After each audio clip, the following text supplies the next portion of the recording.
بسم اللہ الرحمن الرحیم۔ السلام علیکم۔ ابا کی وفات کے بعد ستیلی ماں مجھے ایک بڑی کوٹھی پر برتن دھونے کے لیے بھیجنے لگی۔ مجھے پڑھنے لکھنے کا بہت شوق تھا۔ میں نے پرائیویٹ بی اے کا رکھا تھا۔ مالکن کا بیٹا مقابلے کے امتحان کی تیاری کر رہا تھا۔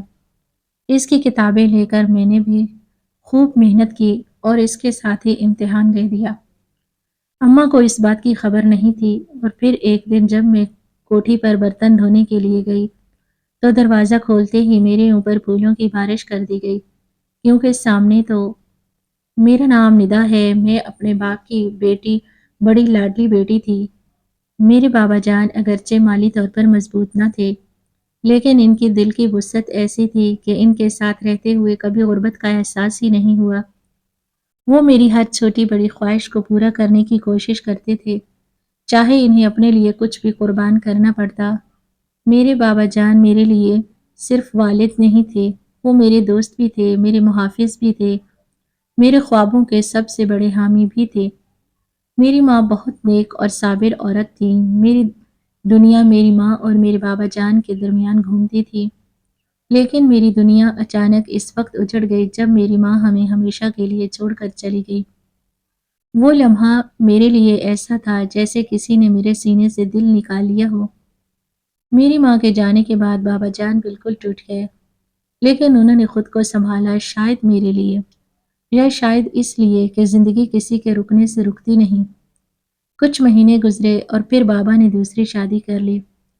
شروع میں یہ بات میرے لیے بہت عجیب تھی، کیونکہ میں اپنی ماں کے علاوہ کسی اور کو اپنی ماں کے مقام پر دیکھ ہی نہیں سکتی تھی۔ لیکن وقت کے ساتھ میں نے خود کو سمجھایا کہ شاید بابا جان تنہا تھے، انہیں سہارا چاہیے تھا۔ بابا جان نے جس عورت سے شادی کی وہ میرے لیے ایک اجنبی تھی۔ وہ سوتیلی ماں تھی جو بظاہر تو نرم مزاج لگتی تھی، لیکن اس کی آنکھوں میں ایک سرد مہری ہوتی، ایک عجیب سا گمان ہوتا تھا جیسے وہ میرے وجود کو ایک بوجھ سمجھتی ہو۔ بابا جان کے سامنے تو وہ میرے ساتھ بہت محبت سے پیش آتی تھی، مجھے بیٹا کہہ کر بلاتی تھی، میرے کپڑے دھوتی، میرے لیے کھانا بناتی، لیکن جیسے ہی بابا جان گھر سے باہر جاتے یا رات کو سو جاتے وہ عورت اپنا اصلی چہرہ دکھانے لگتی۔ وہ مجھے گھر کے کاموں میں الجھائے رکھتی، وہ مجھے طعنے دیتی کہ اب تو بڑی ہو گئی ہو، ہر وقت پڑھنے بیٹھ جاتی ہو، کبھی کام بھی کر لیا کرو۔ لیکن میں پھر بھی برداشت کرتی رہتی، کیونکہ بابا جان میرے ساتھ تھے،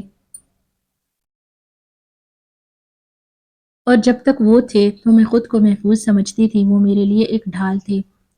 لیکن پھر وہ دن آ گیا جس نے میری زندگی کا سارا نقشہ بدل دیا۔ وہ دن میری زندگی کا سب سے برا دن تھا جب بابا جان کا اچانک انتقال ہو گیا۔ ان کا چہرہ آخری وقت میں ایسا لگ رہا تھا جیسے کچھ کہنا چاہتے ہوں، جیسے کسی خوف میں ہوں، جیسے ان کی آنکھوں میں میرے لیے بے بسی اور دکھ چھپا ہو۔ جاتے جاتے انہوں نے اپنی بیوی یعنی میری سوتیلی ماں سے کہا کہ میری بیٹی کا خیال رکھنا، لیکن ان کی آنکھوں میں شک کی ایک چمک تھی، جیسے وہ جانتے تھے کہ یہ عورت میرے ساتھ کیا کرے گی۔ بابا جان کا چلے جانا میرے لیے ناقابل برداشت دکھ تھا۔ میں نے خود کو تنہا اور بے بس محسوس کیا، میری دنیا اجڑ گئی، میری دعائیں سننے والا کوئی نہ رہا۔ اور پھر کچھ دن بعد جیسے ہی سوگ ختم ہوا، میری سوتیلی ماں نے اپنا اصل رنگ دکھانا شروع کر دیا۔ ایک دن صبح وہ میرے کمرے میں آئیں اور بڑے غصے سے بولی، اب تیرا باپ مر گیا ہے، اب کما کے کون لائے گا، گھر کا خرچہ کیسے چلے گا؟ میں نے خاموشی سے کہا کہ میں تو ابھی پڑھائی کر رہی ہوں، میرے بی اے کے امتحان ہو چکے ہیں، میں کسی پرائیویٹ اسکول میں پڑھانے لگوں گی، کچھ وقت تو لگے گا لیکن میں خود ہی کچھ سب سنبھال لوں گی۔ لیکن وہ ہنسنے لگی اور کہا کہ پرائیویٹ اسکول والے تو چند ہزار ہی دیتے ہیں، اتنے سے کیا ہوگا، تیرے باپ کے مرنے کے بعد تو میرے لیے تم صرف ایک بوجھ بن گئی ہو۔ وہ کہنے لگی کہ ایک بڑی کوٹھی ہے جہاں تم اگر نوکری کرو تو مہینے کے 15,000 ملیں گے۔ میں نے کہا کہ نوکری تو کر لوں گی، لیکن عزت سے اپنی تعلیم سے مطابقت والی، کیونکہ ایک استاد کی زندگی ایک نوکر کی زندگی سے بہتر ہوتی ہے۔ لیکن وہ میری بات سننے کے موڈ میں نہ تھی۔ وہ زور سے بولی کہ مجھے تیری عزت سے نہیں، صرف پیسوں سے مطلب ہے، مجھے یہ 15,000 روپے ہر ماہ چاہیے۔ اس کے بعد اس نے میرے ہاتھ سے کتابیں چھین لیں، میری فائلیں اٹھا کر الماری میں بند کر دی اور مجھے کہنے لگی، اب تو میں صبح سے شام تک اس کوٹھی میں کام کرنا ہے۔ وہ لمحہ میرے لیے بہت تکلیف دہ تھا۔ میرے خواب، میری امیدیں، میرے سارے ارادے جیسے کسی نے ایک لمحے میں روند ڈالے ہوں۔ مجھے احساس ہو گیا تھا کہ میرے بابا جان کے ساتھ ہی میری زندگی کے سارے سہانے دن دفن ہو چکے ہیں۔ اب میں اس عورت کے رحم و کرم پر ہوں جس نے مجھے کبھی دل سے قبول ہی نہیں کیا تھا۔ میں جان چکی تھی کہ میرے لیے آگے کا ہر دن ایک آزمائش ہوگا اور ہر رات ایک اذیت، کیونکہ اب صرف ایک کام والی بن کر رہ گئی تھی۔ نہ میرے پاس تعلیم تھی، نہ سہارا، نہ کوئی اپنا تھا جو مجھے اس اندھیرے سے نکال سکتا۔ جس جگہ میں کام کرنے جاتی تھی وہ ایک بہت بڑی کوٹھی تھی جس کی مالکن ایک سخت مزاج مگر خوشحال عورت تھی۔ اس کے لہجے میں غرور ہوتا تھا اور انداز میں ایسا احساس جیسے وہ ہر انسان کو نوکر سے زیادہ کچھ نہ سمجھتی ہو۔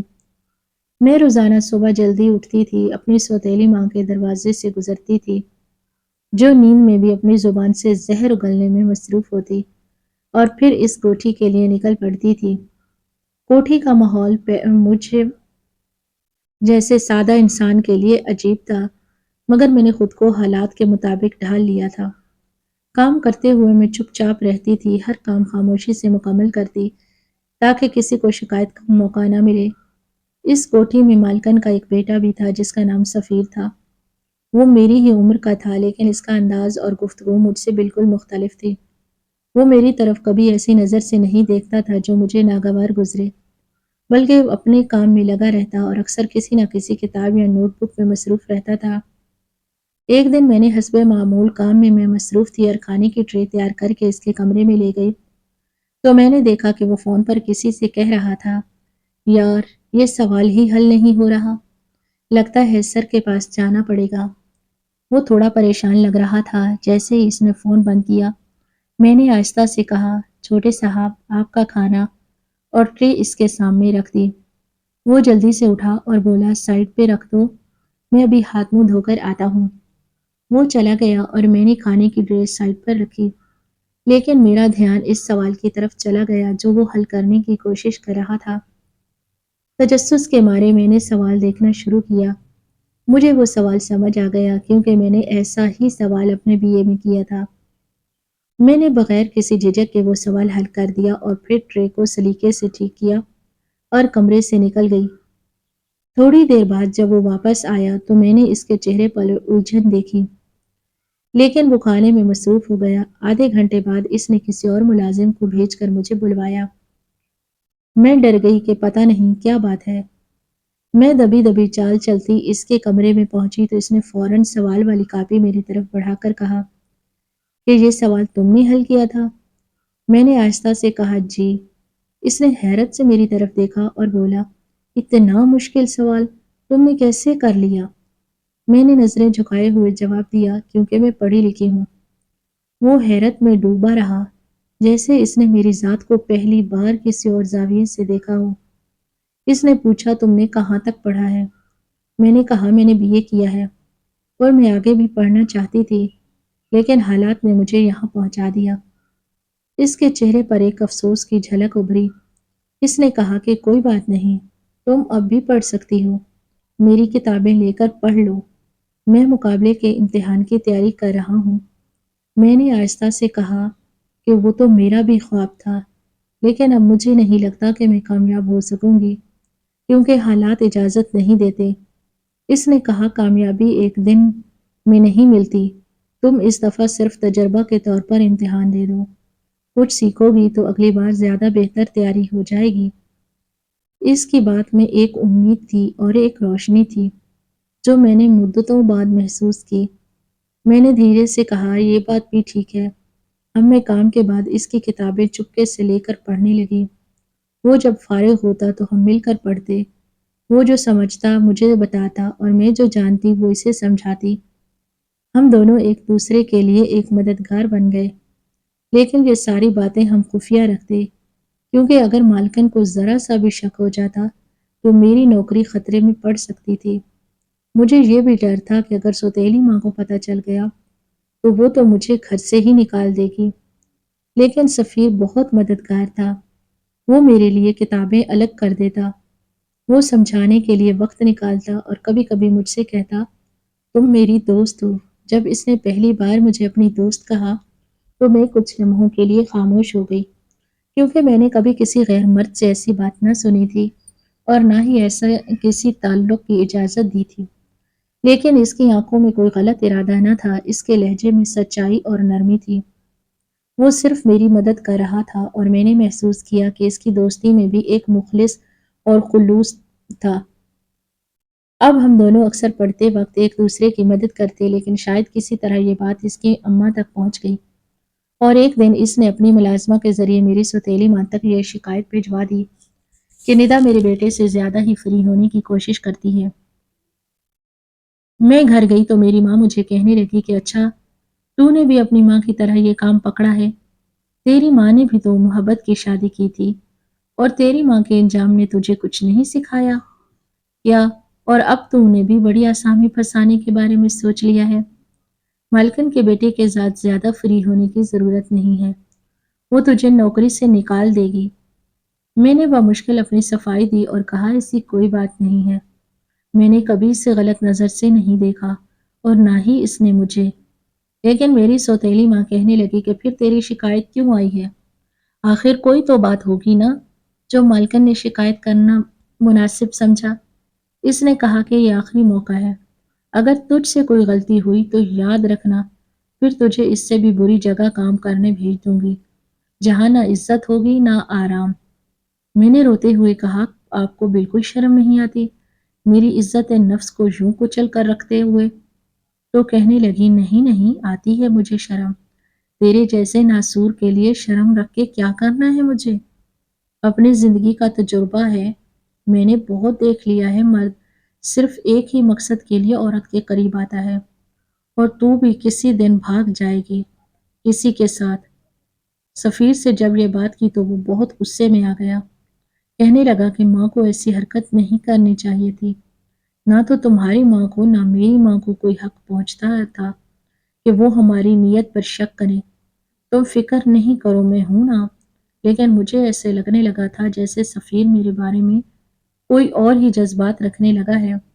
اسے ہمیشہ میری فکر رہتی تھی، میری معمولی سی تکلیف پر وہ پریشان ہو جاتا تھا، میرے سر درد کی بات سنتے ہی دوا لے آتا، میرے جوتے پرانے ہو جاتے تو نئے دلوانے کی ضد کرتا تھا، میرے کپڑوں پر اگر داغ ہوتا تو کہتا تم یہ پہنو گی تو لوگ کیا سوچیں گے۔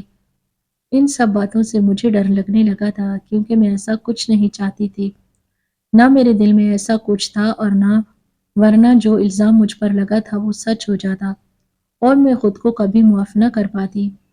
ایک دن جب میں نے اپنے دل کی بات اس سے کہی تو اس نے کہا کہ یہ سب فضول کی باتیں ہیں، لڑکا لڑکی کیا کبھی دوست نہیں ہو سکتے؟ کیا ہم صرف انسان بن کر ایک دوسرے کے خیر خواہ نہیں ہو سکتے؟ اور کبھی میرے دل میں کوئی بات آئی بھی تو تم فکر نہ کرو، میں اسے جائز طریقے سے پورے کروں گا۔ یہ سن کر میں اندر سے ڈر گئی، میرے جسم میں سنسنی سی دوڑ گئی۔ میں نے کہا کہ تم کیسی باتیں کر رہے ہو؟ اگر تم ایسے کرو گے تو میں تمہارے ساتھ پڑھائی نہیں کر سکوں گی، مجھے تم پر اعتبار تھا، تم میرے استاد جیسے تھے، تم نے مجھے پڑھایا سکھایا سہارا دیا، اور اب یہ سب کہہ کر میری عزت کو خطرے میں ڈال رہے ہو۔ اس نے فوراً ہاتھ جوڑ کر کہا کہ سوری، معاف کر دو، میں مذاق میں کہہ رہا تھا، مجھے اندازہ نہیں تھا کہ تم اسے اتنا سنجیدہ لے لو گی۔ میں نے اس کی بات پر خاموشی اختیار کر لی اور پھر ہماری پڑھائی کا سلسلہ ویسے ہی چلتا رہا۔ اس نے مجھے بتایا کہ پیپر ہونے والے ہیں تو تم تھوڑا گھبرا گئی، کیونکہ میں نے کبھی زندگی میں اتنے بڑے امتحان کا سامنا نہیں کیا تھا۔ لیکن اس نے مجھے حوصلہ دیا، کہا کہ سب خیر ہو جائے گا، تم بس جو تم نے یاد کیا ہے اسے دہرا لو اور جو نہیں آتا اس کی فکر چھوڑ دو۔ اس نے میرے پیپر دینے کے لیے اپنی ماں سے جھوٹ بولا کہ میرے ایک دوست کے گھر میں شادی ہے اور یہ لڑکی بہت اچھا کھانا بناتی ہے، اس لیے وہاں جائے گی تاکہ کھانا بنا سکے، اور یوں اس نے مجھے اجازت دلوائی۔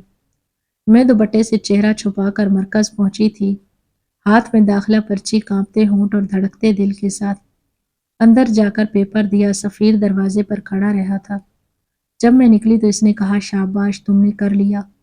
اور میں نے خوشی سے اسے دیکھا اور کہا، میں نہیں جانتی تھی کہ میں نے کیا لکھا ہے، لیکن مجھے سکون ملا ہے کہ میں نے کوشش کی ہے اور اب ہم دونوں کا رزلٹ کا انتظار تھا۔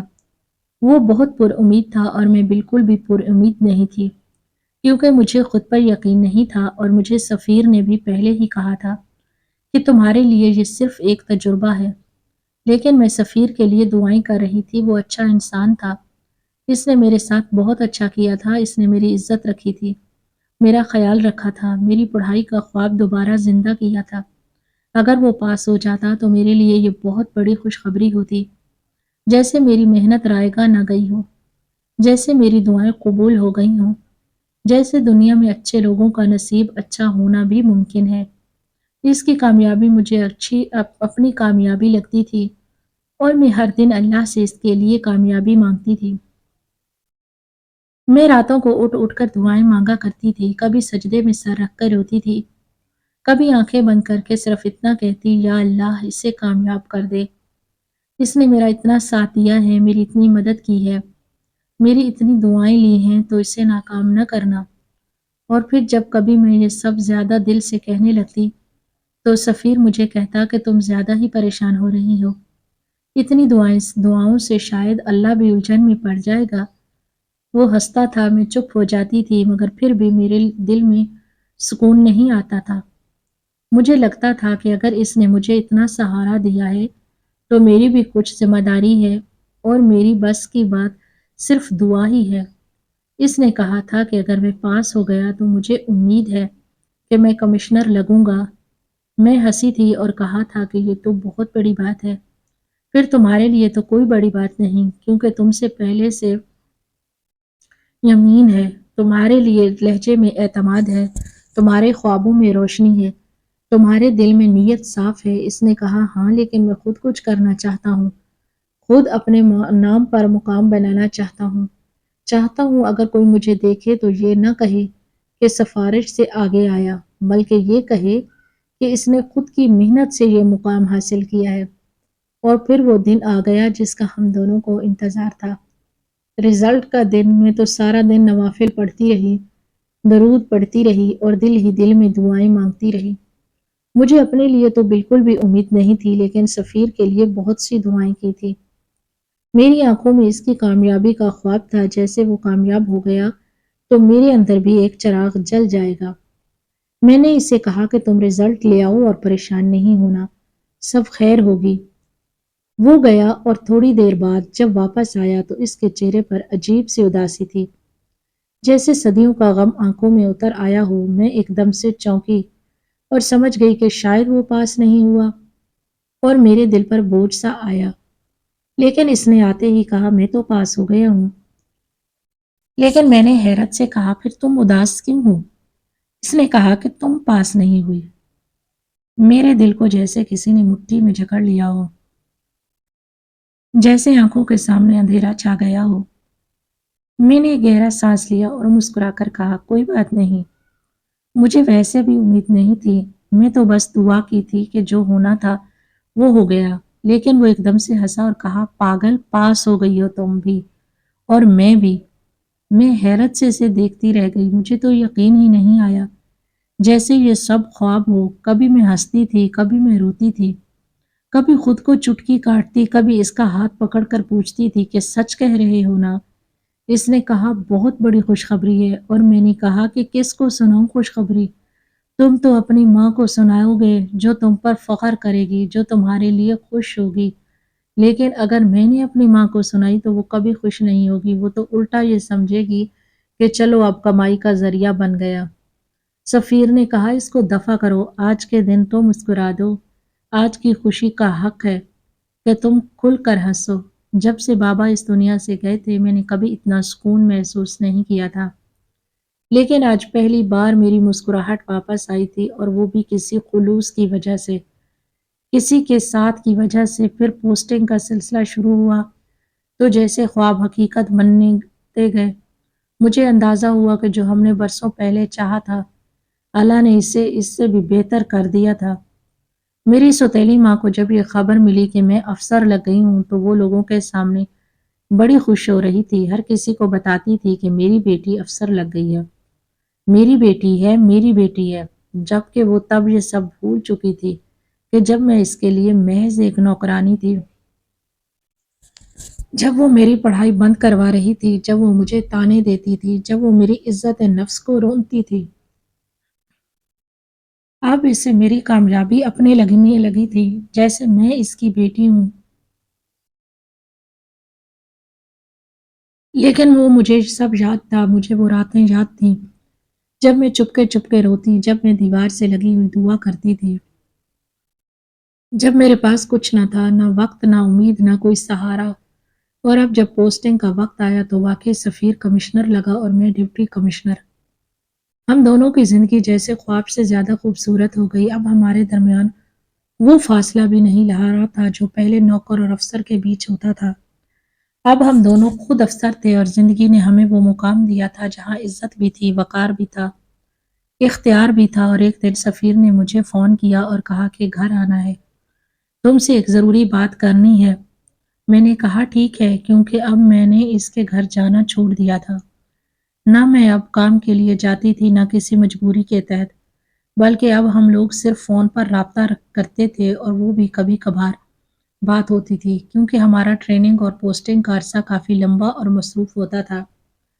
اب جب اس نے مجھے یوں اچانک بلایا تو میرے دل میں کئی سوالات نے جنم لیا۔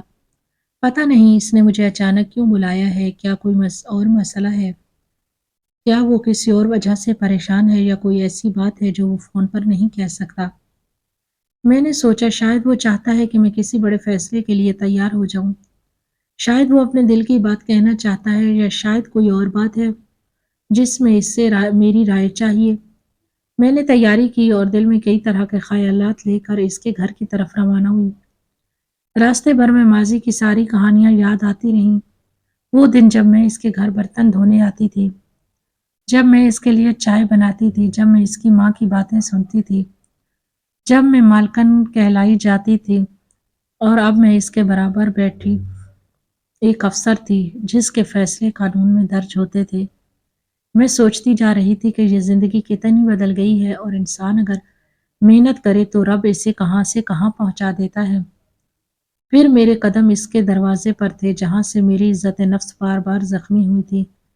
اب وہی دروازے میرے لیے کھلے تھے، ایک نئی پہچان کے ساتھ، ایک نئی شناخت کے ساتھ، ایک نیا خواب لیے جس کا مطلب ابھی میرے لیے بھی مکمل واضح نہیں تھا۔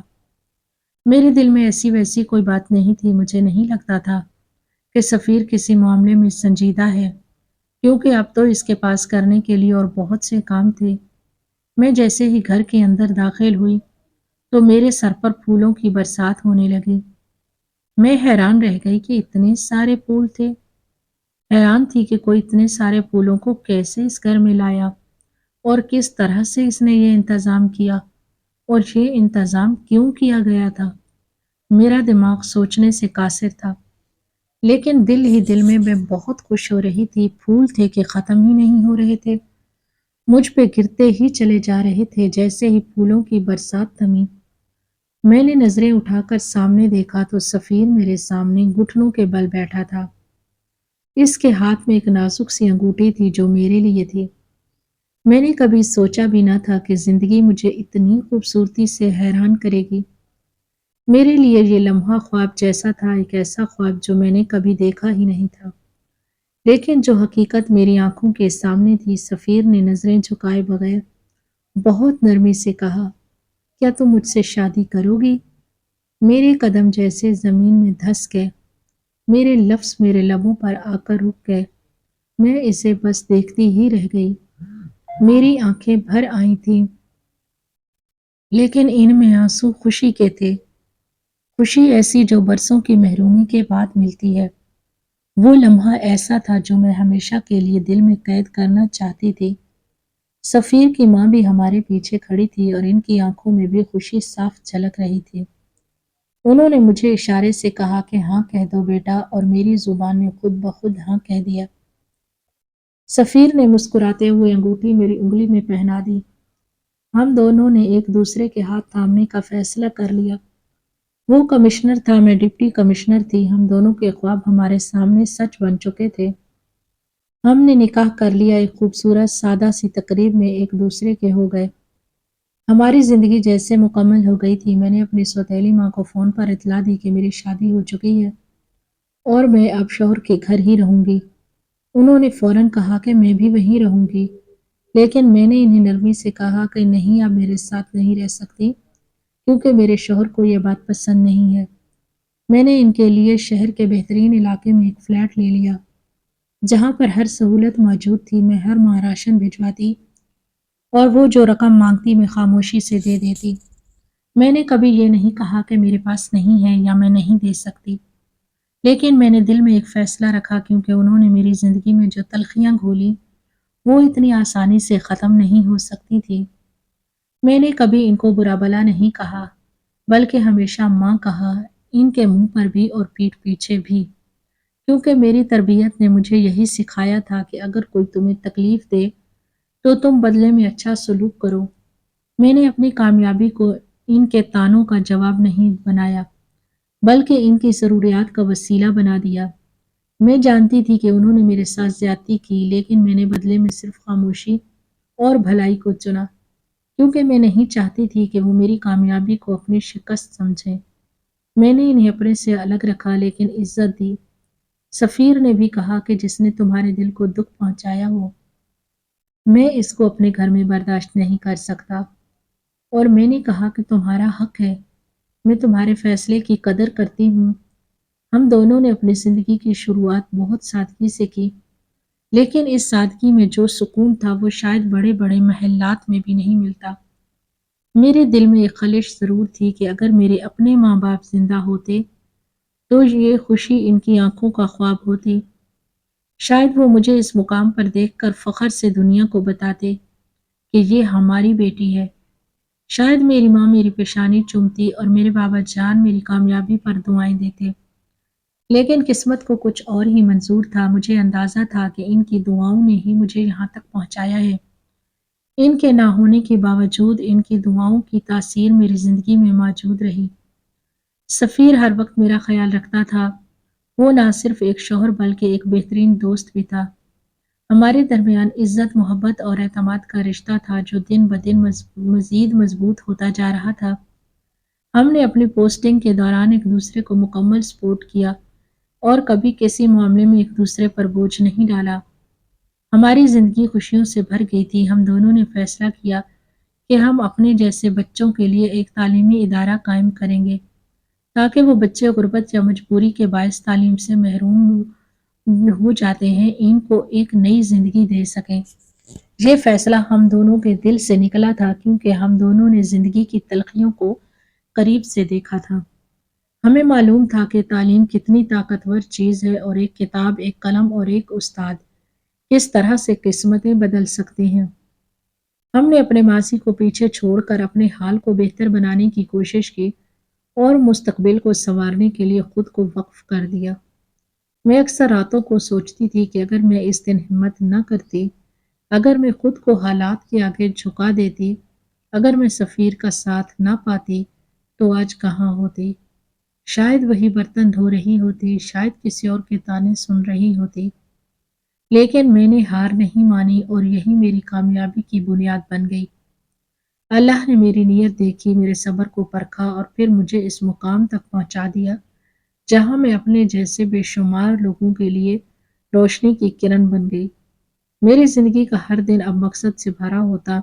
میں ہر صبح شکر کے ساتھ آنکھ کھولتی اور ہر رات دعا کے ساتھ سوتی۔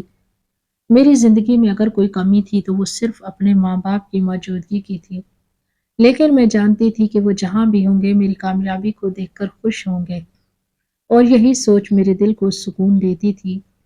میری اور سفیر کی کہانی ایک عام سی شروعات سے ایک غیر معمولی انجام تک پہنچتی تھی، اور اس کی بنیاد محبت، احترام اور نیت کی سچائی تھی۔ ہم نے دکھ سہے لیکن ان کو جیت میں بدلا۔ ہم نے ٹھوکر کھائی لیکن گر کر سنبھلنا سیکھا، اور پھر وہی زخم ہمارے لیے طاقت بن گئے۔ زندگی نے ہمیں بہت کچھ سکھایا اور ہم نے ہر سبق کو اپنے دل میں بسا لیا، کیونکہ یہی سبق ہمیں آگے بڑھنے کی راہ دکھاتے تھے اور ہمیں یاد دلاتے تھے کہ جہاں نیت صاف ہو وہاں منزلیں کبھی دور نہیں ہوتی۔ اللہ بھی ان کی مدد کرتا ہے جو اپنی مدد آپ کرتے ہیں۔